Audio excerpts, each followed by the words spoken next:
3 থেকে 1600। এরপর হচ্ছে উইলিয়াম কনগ্রেভ। তিনি ইংরেজি সাহিত্যের রেস্টোরেশন পিরিয়ডের একজন বিখ্যাত প্লে রাইটার। রোস্ট খাওয়া যুগের প্লে রাইটারকে উইলিয়াম কনগ্রেভ। রেস্টোরেশন পিরিয়ডের একজন বিখ্যাত প্লে রাইটার হচ্ছে উইলিয়াম কনগ্রেভ।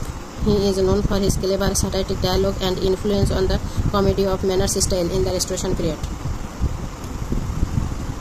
ইংরেজি সাহিত্যের রেস্টোরেশন পিরিয়ডের একজন বিখ্যাত play writer William Congreve. He is known for his clever, মানে তিনি তার চাতুরতা, স্যাটারিটিক ডায়লগ, ব্যঙ্গাত্মক যে ডায়লগগুলো, and influence on comedy of manners styles in the restoration period. এবং তিনি এমন ধাঁচের নাটকে, কমেডি অফ ম্যানার্স স্টাইলস ধাঁচের নাটকে এমনভাবে পারদর্শী ছিলেন যেখানে উচ্চবিত্ত সমাজের কীর্তিমাত্রা, প্রেম ও ব্যঙ্গাত্মক এইসব তুলে ধরা হয়। এরপর লাভ ফর লাভ এটা একটা কমেডি, তার বিখ্যাত কমেডি প্রেম, ধন এবং প্রতারণা নিয়ে হাস্যরসাত্মক নাটক। প্রেম, ধন এবং প্রতারণা নিয়ে হাস্যরসাত্মক নাটক হচ্ছে যে লাভ ফর লাভ। রেস্টোরেশন যুগের আর কি এখানে সেই টাইপের সুন্দর সুন্দর উক্তি এখানে দেওয়া হয়েছিল, satire dialogue. The way of the world এটা হচ্ছে তার শ্রেষ্ঠ রচনা, মানে এটাও comedy. The way of world এটাও তার একটি কমেডি। সমাজের ভণ্ডামি এবং প্রেমের যে জটিলতা সেইগুলো এখানে তুলে ধরেছে। তার উইলিয়াম কনগ্রেভের শ্রেষ্ঠ রচনা হচ্ছে দ্য ওয়ে অফ ওয়ার্ড। তারপরে দ্য ডাউট ডিলার, প্রতারণা এবং ষড়যন্ত্রে ভরপুর নাটক ছিল। প্রতারণা ষড়যন্ত্র হচ্ছে দ্য ডাউট ডিলার। এই নাটকটি প্রতারণা এবং ষড়যন্ত্রে ভরপুর। মানব প্রকৃতির অন্ধকার দিক এবং সামাজিক নৈতিকতা নিয়ে এটি লিখেছেন। মানব প্রকৃতির অন্ধকার দিক এবং সামাজিক নৈতিকতা বোধ নিয়ে তিনি এটা লিখেছেন। আর স্কোয়ার ট্রিলবি এটা তার বিখ্যাত একটি প্লে। স্কোয়ার ট্রিলবি এই প্লে এটাও একটি কমেডি প্লে। এটিও হচ্ছে যে উইলিয়াম কনগ্রেভ এবং জন ভ্যানবার্গ এর যৌথ রচনা এটা লিখে নিন। স্কোয়ার ট্রিলবি হচ্ছে যে তার উইলিয়াম কনগ্রেভ এবং জন ভ্যানগ্রাভের যৌথ রচনায় এটা লেখা। এখানে মূল যে থিমটি ছিল সমাজের আভিজাত শ্রেণীর ভণ্ডামি, ফ্যাশন, কথাবার্তা সম্পর্কে জটিলতা, এগুলো ছিল। আরও এই নাটকে যে মেন যে সারসংক্ষেপ সেটি ছিল একজন গ্রাম্য ধনী ব্যক্তি যিনি লন্ডনে আসেন। একমাত্র উদ্দেশ্য ছিল ওনার বিয়ে করা, কিন্তু শহরের চতুর চালাক ব্যঙ্গাত্মক চরিত্ররা তার সরলতা এবং অজ্ঞতাকে কাজে লাগিয়ে নানা ধরনের যে কৌতুকপূর্ণ আর কি পরিস্থিতির সৃষ্টি করে সেটি এখানে তুলে ধরা হয়েছে। উইলিয়াম কনগ্রেভের বিখ্যাত নাটকসমূহ হচ্ছে যে love for love, the way of the world, the double dealer, squire Trelooby. Augustan age হচ্ছে 1702 থেকে 1745। অগাস্টান এজ 1702 থেকে 1745। এই অগাস্টান এজ অর্থাৎ আগের এজ, আমি এভাবে মনে রাখছি যে নতুন ক্লাসে রোস্ট আগে, রেস্টোরেশন পিরিয়ড রোস্ট আগে পোপেরা খেত, তাই যে রোস্ট আগে তো অগাস্টান এজ 1702 থেকে 1745। হেনরি ফিল্ডিং টাইটেল হচ্ছে ফাদার অফ ইংলিশ নোবেল, ইংরেজি নোবেলের ফাদার আর কি। ফার্স্ট নোবেল হচ্ছে টম জন্স, আর সেকেন্ড নোবেল হচ্ছে জোসেফ অ্যান্ড্রুস। ফার্স্ট নোবেল হচ্ছে টম জন্স, আর সেকেন্ড নোবেল হচ্ছে জোসেফ অ্যান্ড্রুস। পেলে তার যে পেলে নাটকগুলো হচ্ছে যে the lottery, the modern husband. The lottery এবং দ্য মডার্ন হাজব্যান্ড হচ্ছে হেনরি ফিল্ডিংয়ের বিখ্যাত। The lottery, the modern husband এটা হচ্ছে তার বিখ্যাত প্লে। দ্য লটারি এবং দ্য মডার্ন হাজব্যান্ড এটা হচ্ছে তার বিখ্যাত প্লে। কিন্তু অ্যান আইডিয়াল হাজব্যান্ড নামে উপন্যাস লিখেছেন অস্কার ওয়াইল্ড। আইডিয়াল হাজব্যান্ড নামে লিখেছেন হচ্ছে Oscar wild.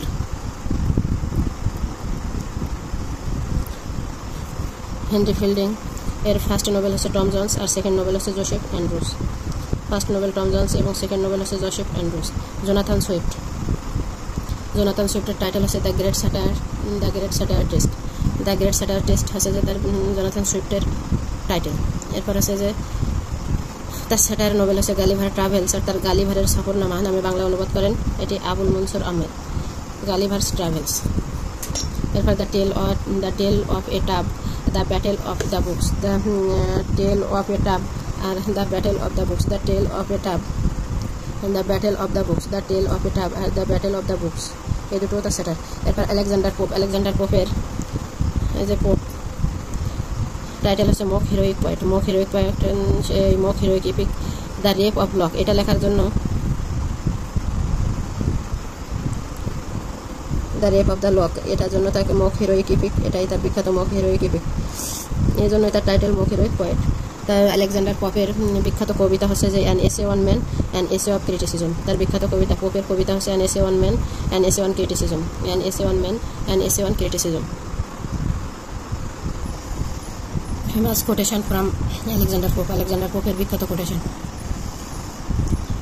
An honest man is the best work of God, অর্থাৎ একজন সৎ মানুষ ঈশ্বরের সর্বোত্তম সৃষ্টি, একজন সৎ মানুষ হচ্ছে ঈশ্বরের সর্বোত্তম সৃষ্টি। The proper study of mankind is man, অর্থাৎ the proper study of mankind is man, মানুষের উচিত প্রথমে নিজেকে জানা এবং বোঝা। The proper study of mankind is man, মানুষের উচিত প্রথমে নিজেকে জানা এবং বোঝা। A little learning is a dangerous things, অল্পবিদ্যা ভয়ঙ্কর। To err is human, to forgive is divine, ভুল করা মানুষের স্বভাব কিন্তু ক্ষমা করা স্বর্গীয়। Fool solution where angels fair two trade, যেখানে দেবদূতরা পা রাখতে ভয় পায় সেখানে মূর্খেরা অজ্ঞতাবশত ঝাঁপিয়ে পড়ে। এরপর হচ্ছে ড্যানিয়েল ডিফো, এটা হচ্ছে he was an English writer and journalist and spy, তিনি ছিলেন গুপ্তচর, সাংবাদিক এবং একাধারে লেখক। He was also called the pioneer of economic journalist, the pioneer of economic journalist, অর্থাৎ ইকোনমিক জার্নালিস্ট উপাধি, তার উপাধি হচ্ছে যে the pioneer of economic journalist, the pioneer of economic journalist, অর্থাৎ রাজনৈতিক ভাষ্যকার। তার ফেমাস ওয়ার্ক হচ্ছে রবিনসন ক্রুসো, ড্যানিয়েল ডিফোর ফেমাস ওয়ার্ক হচ্ছে রবিনসন ক্রুসো, ড্যানিয়েল ডিফোর ফেমাস ওয়ার্ক হচ্ছে রবিনসন ক্রুসো, এটি তার সবচেয়ে বিখ্যাত উপন্যাস, এটি তাকে বিশ্বব্যাপী খ্যাতি এনে দেয়, রবিনসন ক্রুসো। মোল ফ্ল্যান্ডার্স, মোল ফ্ল্যান্ডার্স এখানে আছে যে এক নারী চরিত্রের জীবন সংগ্রাম, চুরি, প্রেম এবং অনুতাপের কাহিনী নিয়ে লেখে। মোল ফ্ল্যান্ডার্স এক নারী চরিত্রের জীবন সংগ্রাম, চুরি এবং প্রেম এবং অনুতাপের কাহিনী, এটা হচ্ছে Moll Flanders. A journal of the plague year, ইয়ে journal of the plague year, ইয়ে journal of the plague year, অর্থাৎ 1665 সালে লন্ডনে মহামারীর সময় এক নাগরিক অভিজ্ঞতার যে গদ্যস্বরূপ এরা লেখে, a journal of the plague year. এরপর হচ্ছে age of sensibility, age of sensibility হচ্ছে 1745 থেকে 1798, যে রেস্টোরেশন যুগের রোস্ট আগে পোপেরা খেত, আগে তো অগাস্টান পোপেরা খেত, খেয়ে কী হতো তাদের সেন্স থাকতো না। এজ অফ সেন্সিবিলিটি কে বলেছিলেন? এটি জনসন। এই এজ অফ সেন্সিবিলিটি বা জনসনের যুগ, এটা হচ্ছে 45 থেকে 98, 45 থেকে 98। এজ অফ সেন্সিবিলিটির আরেক নাম হলো এজ অফ জনসন। এই যুগে ফরাসি বিপ্লব তথা ফ্রান্স রেভলিউশন সংগঠিত হয়। ভলতেয়ার এবং রুশো ছিলেন এই যুগের রাজনীতি সচেতন লেখক, ভলতেয়ার আর রুশো ছিলেন এই যুগের রাজনীতি সচেতন লেখক, যাদের লেখনী দ্বারা ফরাসি বিপ্লব অনুপ্রাণিত করেছিলেন। ভলতেয়ার আর রুশোর লেখনী দ্বারা ফরাসি বিপ্লব অনুপ্রাণিত হয়েছিল। এই যুগে স্যামুয়েল জনসন সর্বপ্রথম 1755 সালে ইংলিশ ডিকশনারি কম্পাইল করেন। স্যামুয়েল জনসন সর্বপ্রথম ইংরেজি সাহিত্যের লেখক হিসেবে পূর্ণাঙ্গ জীবনী রচনা করেন। উইলিয়াম শেক্সপিয়ারের জীবনী ও সাহিত্যকর্মের উপর তার রচিত গ্রন্থের নাম preface to Shakespeare. Preface to Shakespeare, preface to Shakespeare কার লেখা? জনসনের লেখা। জনসন এবার মনে রাখা যায় প্রিফেস টু, জনসন ক্রিম মাখলে ক্রিম মেখে শেক্সপিয়ারের মুখ উজ্জ্বল হয়ে যায়। Preface to Shakespeare. এরপর হচ্ছে থমাস গ্রে। থমাস গ্রের বিখ্যাত ইলিজি হচ্ছে elegy written in a country churchyard. Thomas গ্রের বিখ্যাত ইলিজি হলো elegy written in a country churchyard. Thomas গ্রের বিখ্যাত ইলিজি হলো elegy written in a country churchyard. তার বিখ্যাত কবিতা হলো ode on the death of a favourite cat. Ode on the death of a favourite cat. Ode on the death of a favourite cat কার লেখা? Thomas Gray. Thomas গ্রের লেখা হচ্ছে ode on the death of favourite cat. Ode on the death of a favourite cat. Thomas গ্রের বিখ্যাত elegy হচ্ছে elegy written in a country church আট। Thomas গ্রের বিখ্যাত ইলিজি হচ্ছে elegy written in a country churchyard. এরপরে তার বিখ্যাত কবিতা হলো ode in the death of a favourite cat. Ode in the death of a favourite cat. Ode in the death of a favourite cat.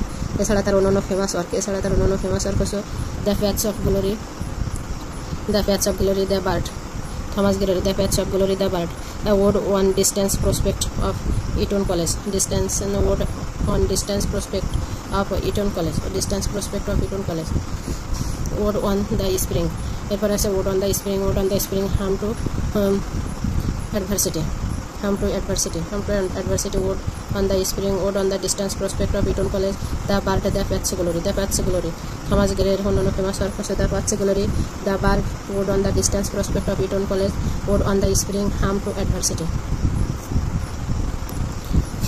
The Patch of Glory, The Bird, Wood on distance prospect of Eton College, Wood on the spring, Harm to adversity. অর্থাৎ এই তার এই কবিতা হচ্ছে যে the patch of এগুলো, এটা একটি কবিতা। এটাও একটা ইংরেজি কবিতার অংশ। মানুষের গৌরবের পথ শেষ পর্যন্ত কবরেই গড়ায়, এটা নিয়ে এটা লেখা। মানুষের গৌরবের পথ শেষ পর্যন্ত, মানুষের গৌরবের পথ শেষ পর্যন্ত কবরেই গড়ায়। এরপর হচ্ছে দ্য বার্ড হচ্ছে যে এক ওয়েলস ভবিষ্যৎ বক্তার আর কি ইংরেজ ইতিহাসের যে সমালোচনা, তাই এখানে করা হয়েছে। Ode on distance prospect of Eton College, অর্থাৎ শৈশবের আনন্দ ও ভবিষ্যতের দুঃখ কষ্ট, শৈশবের আনন্দ আর ভবিষ্যতের দুঃখ কষ্ট নিয়ে এটা লেখা। ওড অন দ্য স্প্রিং, প্রকৃতির সৌন্দর্য জীবনের ক্ষণস্থায়ী নিয়ে এই ওড অন দ্য স্প্রিং অর্থাৎ জীবনের যে ক্ষণস্থায়ীতা তাই এখানে লেখা হয়েছে। হাম টু অ্যাডভার্সিটি অর্থাৎ দুর্ভোগকে প্রশংসা করেছেন এখানে তিনি। দুর্ভোগকে প্রশংসা করে বলা হয়েছে এটি মানুষকে সংবেদনশীল এবং সহনশীল করে তোলে। এরপর রোমান্টিক পিরিয়ড হচ্ছে 1798 থেকে 1832। রোমান্টিক পিরিয়ড বলতে বোঝায় the first half of the 19th century, অর্থাৎ romantic period the first half of the 19th century, 1798 থেকে 1832, 19 শতকের প্রথম হাফের সময়কাল। এরপর হচ্ছে যে রোমান্টিক পিরিয়ডের সূচনা হয় 1798 সালে লিরিক্যাল ব্যালাডার্স কাব্যগ্রন্থটি প্রকাশের মধ্য দিয়ে। এই গ্রন্থটি যৌথভাবে রচনা করেন উইলিয়াম ওয়ার্ডসওয়ার্থ ও এস.টি. কোলরিজ। এই জন্য উইলিয়াম ওয়ার্ডসওয়ার্থ ও এস.টি. কোলরিজকে বলা হয় father of romanticism. Lyrical ballads কাব্যগ্রন্থটিতে মোট কবিতা আছে কয়টি? মোট কবিতা আছে হচ্ছে 23টি। এই 23টি কবিতার মধ্যে 19টি লেখেন উইলিয়াম ওয়ার্ডসওয়ার্থ এবং 4টি লেখেন এস.টি. কোলরিজ। উল্লেখ্য, লিরিক্যাল ব্যালাডার্স গ্রন্থটি উইলিয়াম ওয়ার্ডসওয়ার্থ ও এস.টি. কোলরিজ যৌথভাবে রচনা করলেও প্রিফেস টু লিরিক্যাল ব্যালাডার্স এককভাবে রচনা করেছেন উইলিয়াম ওয়ার্ডসওয়ার্থ। মানে একসাথে দুইজন যেটা লিখেছেন সেটা হচ্ছে লিরিক্যাল ব্যালাডার্স, কিন্তু উইলিয়াম ওয়ার্ডসওয়ার্থ যখন একা লিখেছেন তখন লিখেছেন preface to lyrical ballads lyrical ballads আর প্রিফেস টু লিরিক্যাল ব্যালেটস লিখেছেন।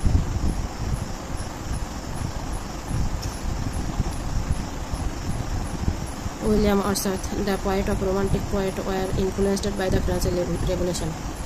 All poets of the romantic period were influenced by French Revolution. মানে সব কবিরা এই রোমান্টিক পিরিয়ডে সব কবিরা ইনফ্লুয়েন্স করেছিল ফ্রান্স রেভলিউশনে।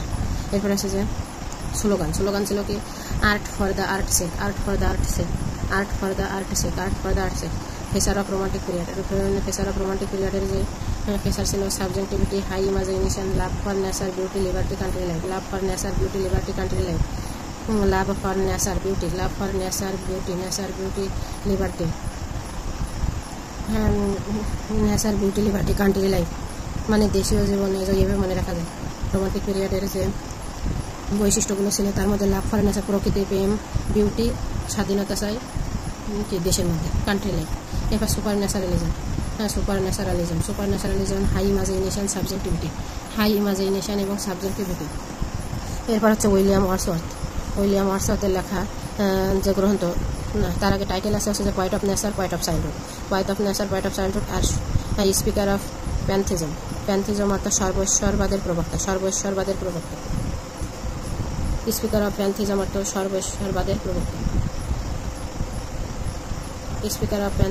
সর্বৈশ্বরবাদের প্রবক্তা।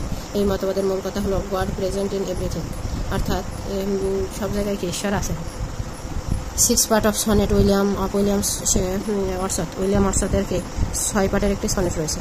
তার famous work the prelude, an autobiographical book of William Wordsworth.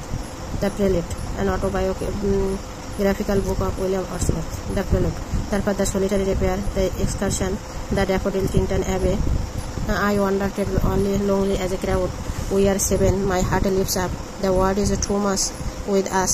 Ode, intimation on immorality. যার সংক্ষিপ্ত নাম হচ্ছে Ode on Immorality. Intimation on Immorality. Ode to Duty, the Lucy poem, preface to the Lyrical Ballads. Quotation হচ্ছে যে quotation from William Wordsworth. Child is a father of man. William ওয়ার্ডসওয়ার্থের যে famous work এগুলো হচ্ছে the prelude, an autobiographical book of William Wordsworth, the solitary repair, the excursion, the daffodils, Tinton Abbey, I wander till lonely as a crowd, we are 7, my heart lifts up, the world is too much with us. এরপর ode হচ্ছে intimations on immorality, অর্থাৎ যার সংক্ষিপ্ত নাম হলো Ode on Immorality. Ode to Duty, the Lucy poem, preface to the lyrical ballads. Preface to the lyrical ballads. এখানে William ওয়ার্ডসওয়ার্থের এই famous ওয়ার্কগুলো মনে রাখার জন্য ছন্দের মাধ্যমে আমরা মনে রাখতে পারি।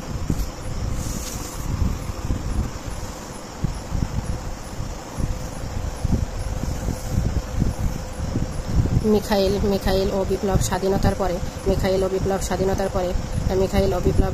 পরে তার প্রিয়তমা লুসি এর সাথে দেখা করার জন্য সংক্ষিপ্ত ভ্রমণ করে।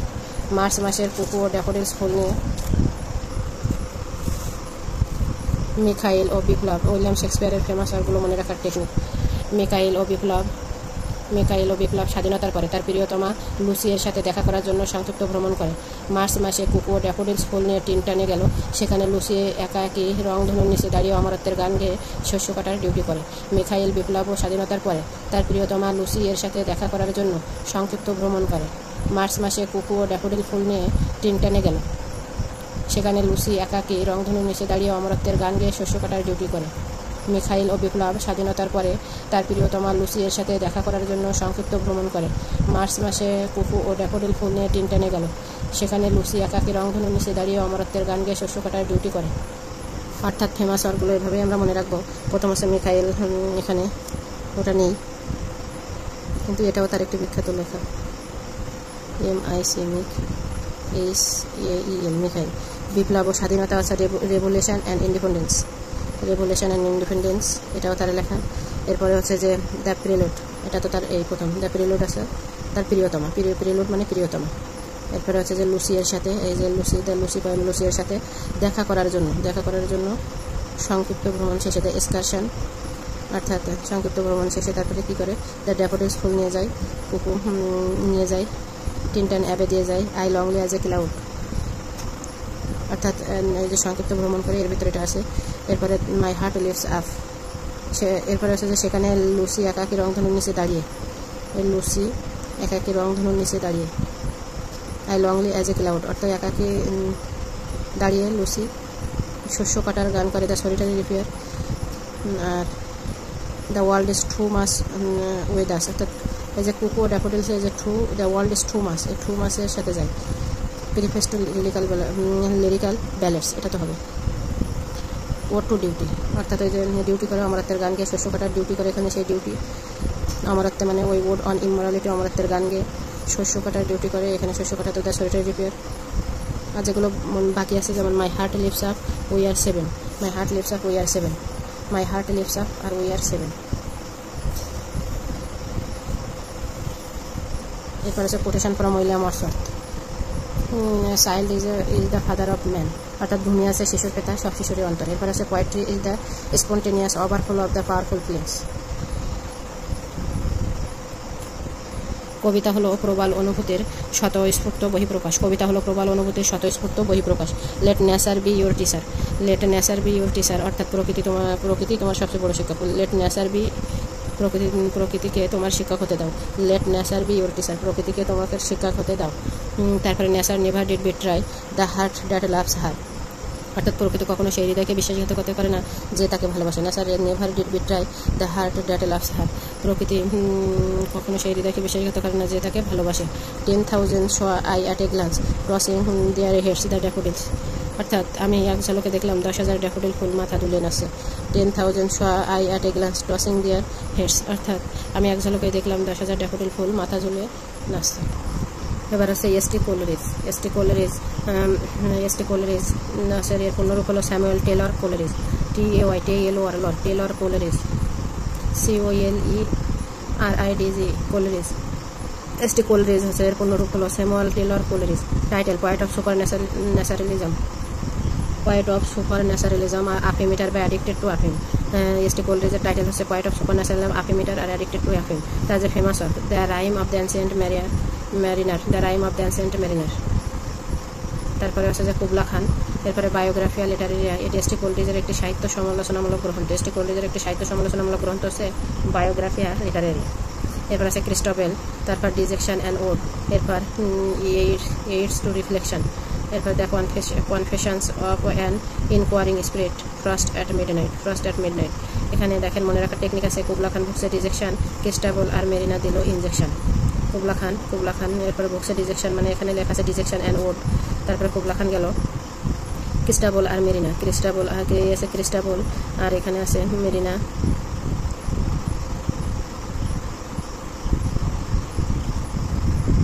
মেরিনা হচ্ছে দ্য অ্যানসিয়েন্ট ম্যারিনার, মেরিনা হচ্ছে দ্য অ্যানসিয়েন্ট মেরিনার। মেরিনা হচ্ছে কি দ্য অ্যানসিয়েন্ট মেরিনার। এরপর হচ্ছে যে দ্য অ্যানসিয়েন্ট মেরিনার। এরপরে Kubla Khan, the rime of ancient mariner. এরপর হচ্ছে কুবলা খান, বায়োগ্রাফি লিটারি দ্য স্টিক ওল্ডেজের একটি সাহিত্য সমালোচনামূলক গ্রন্থ। ক্রিস্টাবল আর mariner. Christabel mariner ancient mariner দিল ইনজেকশন, এইডস অফ রিফ্লেকশন। এই ইনজেকশনের সাথে কি মিল খায়? Aids of reflection.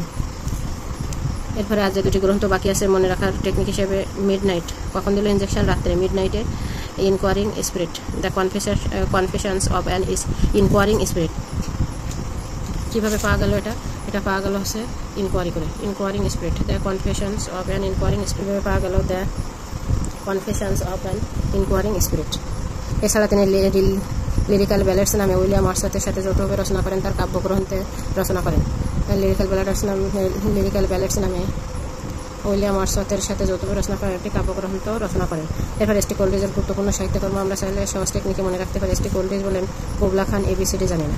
দুইভাবে মনে রাখতে পারি, কুবলা খান এবিসিডি জানে না। এখানে কুবলা খান দিয়েতে ancient mariner, aids to reflection, বিতে বায়োগ্রাফিয়া লিটারেরিয়া আর লিরিক্যাল ব্যালেডস। এরপর আছে যে সিতে Christabel confessions of an inquiring spirit, Christabel আর confessions of an inquiring spirit, confessions of an inquiring spirit, confessions of an inquiring spirit, ডিতে dejection and ode. কে Kubla Khan A B C D জানে না। এরপরে হচ্ছে Kubla Khan the ancient mariner. এরপরে হচ্ছে যে aids of reflection, biographia literaria, lyrical ballads. আর সিতে Christabel confessions of an inquiring spirit, ডিতে dejection and ode. Quotation from S T কোল্ড্রিজ হচ্ছে কোটেশনগুলো কী কী? Water everywhere not a drop to drink, মানে সব জায়গায় ওয়াটার কিন্তু খাওয়ার মতো কি পানি নেই। অ্যালোন অল অ্যালোন, এখানে নিজের মনের যে প্রকৃতির সাথে আত্মা মিশায় সে আর কি নিজের একাকিত্ব ফুটিয়ে তুলেছে অ্যানসিয়েন্ট মেরিনার। তারপরে আছে যে alone in a wide sea, he pray the best whole of best, জীবে দয়া করে যেজন সেজন সে বিষয়ে ঈশ্বর। এরপর আছে পিবি শেলির পূর্ণরূপ হচ্ছে পার্সি বেশি শেলি। তিনি তার টাইটেল আছে revolutionary poet of hope, regeneration, poet of skylark and the winds. Revolutionary poet of hope, regeneration, poet of skylark and the winds. Revolutionary poet of hope and regeneration, poet of skylark and the winds. P B শেলির হচ্ছে যে Percy Bysshe Shelley, title আছে revolutionary poet of hope and regeneration, skylark and the winds. P B Shelley নৌকাডুবিতে মারা গিয়েছিলেন। তার বিখ্যাত poem হচ্ছে ode to the west wind, তারপরে ode to skylark the cloud. তারপরে Alastor or the spirit of solitude, এটি একটি blank verse poem. Queen Mab, এটি একটি ফিলোসফিক্যাল পোয়েম। এরপর আছে অ্যাডোনিস। পিবি শেলিকে তার বন্ধু জন কিটসের মৃত্যুতে লেখেন, কিটসের মৃত্যুতে শেলি লেখেন অ্যাডোনিস। এরপর আছে অ্যাডোনিস হচ্ছে পিবি শেলি তার বন্ধু জন কিটসের মৃত্যুতে এই শোক কবিতাটি লেখেন। পিবি শেলি তার বন্ধু জন কিটসের মৃত্যুতে এই শোক কবিতাটি লেখে। এরপর হচ্ছে যে অ্যাপিসাইকোডিয়ান হচ্ছে যে পিবি শেলি তার ইতালিয়ান বান্ধবী ইমিলিয়া ভিভিয়ানিকে উদ্দেশ্য করে এই কবিতাটি লেখেন। অ্যাপিসাইকোডিয়ান হচ্ছে যে তার ইতালিয়ান বান্ধবী ইমিলিয়া ভিভিয়ানিকে উদ্দেশ্য করে এই কবিতাটি লেখেন। এরপর হচ্ছে ট্রায়াম্ফ অফ লাইফ, এটি হচ্ছে যে তিনি তার একটি unfinished work, Triumf of life, এটি তার আনফিনিশ ওয়ার্ক, অর্থাৎ কবিতাটি তিনি শেষ করে যেতে পারেন। এটি তার সর্বশ্রেষ্ঠ উল্লেখযোগ্য রচনা। ট্রায়াম্ফ অফ লাইফ, এটি তার আনফিনিশ ওয়ার্ক, অর্থাৎ কবিতাটি তিনি শেষ করে যেতে পারেন। এটা হচ্ছে শেলি। ওজাইমেন্ডাস, পিবি শেলির একটি বিখ্যাত কবিতা ওজাইমেন্ডাস। তারপরে দ্য রিভোল্ট অফ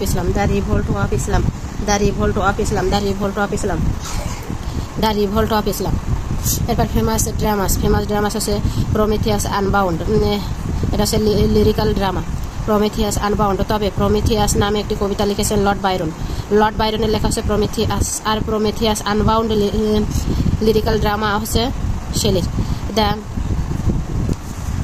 দ্য সেন্সি তার বিখ্যাত ট্র্যাজেডি ড্রামা। দ্য সেন্সি হচ্ছে যে শেলির বিখ্যাত ট্র্যাজেডি ড্রামা। আর হচ্ছে প্রসোফাইন শিশু কিশোরদের জন্য রচিত নাটক। প্রসোফাইন হচ্ছে শিশু কিশোরদের জন্য রচিত নাটক। PROSER প্রসোফাইন শিশু কিশোরদের জন্য রচিত নাটক।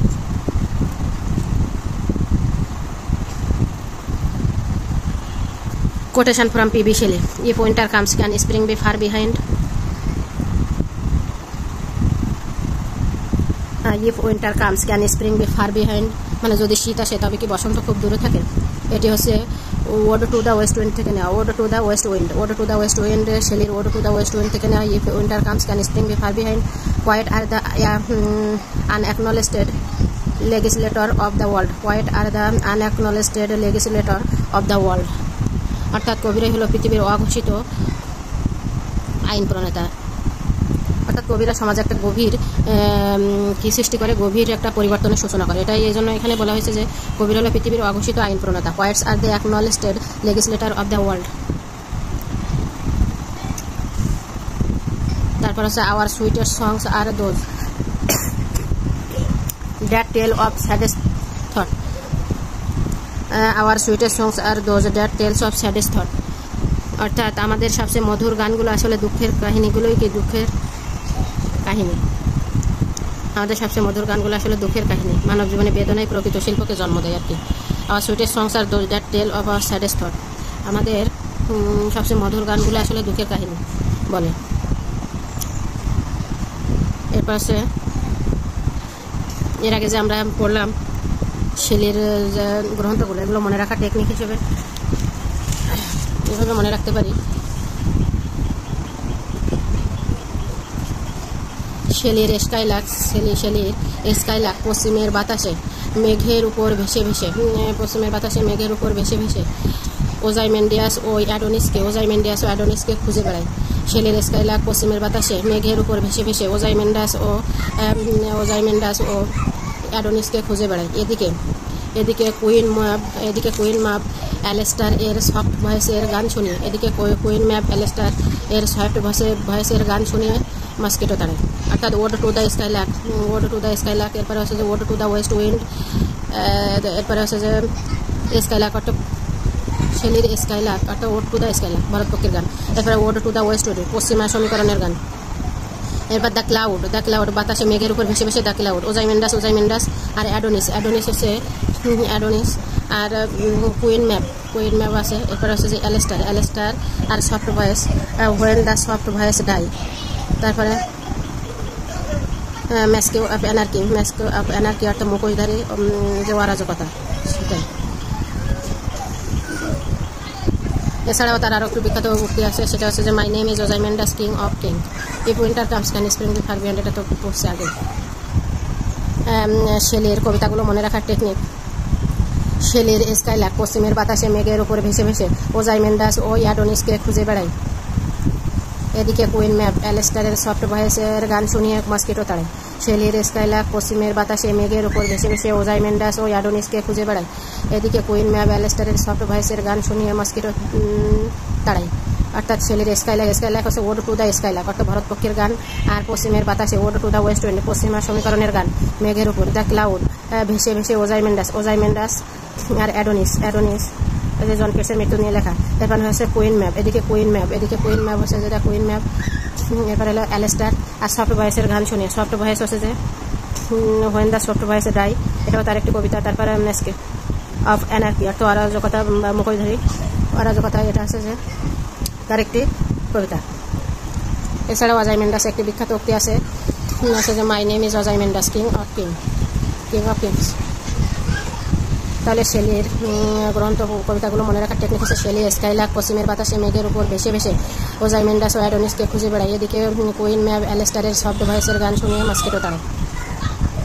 তার আরও একটি গ্রন্থ হচ্ছে প্রসোপাইন, শিশু কিশোরদের জন্য রচিত নাটক। এবার হচ্ছে জন কেটস পয়েট অফ বিউটির কবি হচ্ছে John Keats. Poet of sensuous youngest poet আর অলসো ফিজিশিয়ান, এগুলো হচ্ছে যে জন কেটসের টাইটেল। Poet of beauty, poet of sensuous, the youngest poet আর অলসো ফিজিশিয়ান। জন কেটসের টাইটেলগুলো কি? পয়েট অফ বিউটি, সেন্সিয়াস আর ইয়ংগেস্ট পয়েট আর ফিজিশিয়ান। জন কেটস যক্ষা রোগে তথা টিউবারকুলোসিস রোগে মাত্র 26 বছর বয়সে মারা গিয়েছিলেন। এরপর famous ode on a Grecian urn, এটা হচ্ছে যে তার বিখ্যাত একটি কবিতা কাব্য। কবিতা। এরপর ode to a nightingale, ode to a nightingale, ode to autumn, ode to melancholy আর Endymion, ode to an Grecian urn, ode to an Grecian urn, ode to nightingale, ode to Grecian urn, ode to nightingale. তারপরে হচ্ছে যে ode to Grecian urn, ode to nightingale, ode to autumn, ode to melancholy আর Endymion. এগুলো মনে রাখার technique হচ্ছে এইভাবে যে শরৎকালে গ্রেসিয়ান আর্নের কাছে বসে ইসাবেলা হতাশ মন নিয়ে নাইটিঙ্গেল পাখির গান শুনছে এবং ইবকে নিয়ে কল্পনা করছে ওডো টু অটাম, শরৎকালে অর্থাৎ ওডো টু অটাম। তারপরে Grecian urn, ode to Grecian urn. তারপরে এর কাছে বসে ইসাবেলা, এখানে আছে ইসাবেলা হতাশ মন নিয়ে, নাইটিঙ্গেল পাখির ইসাবেলাও আছে তার একটি গ্রহ।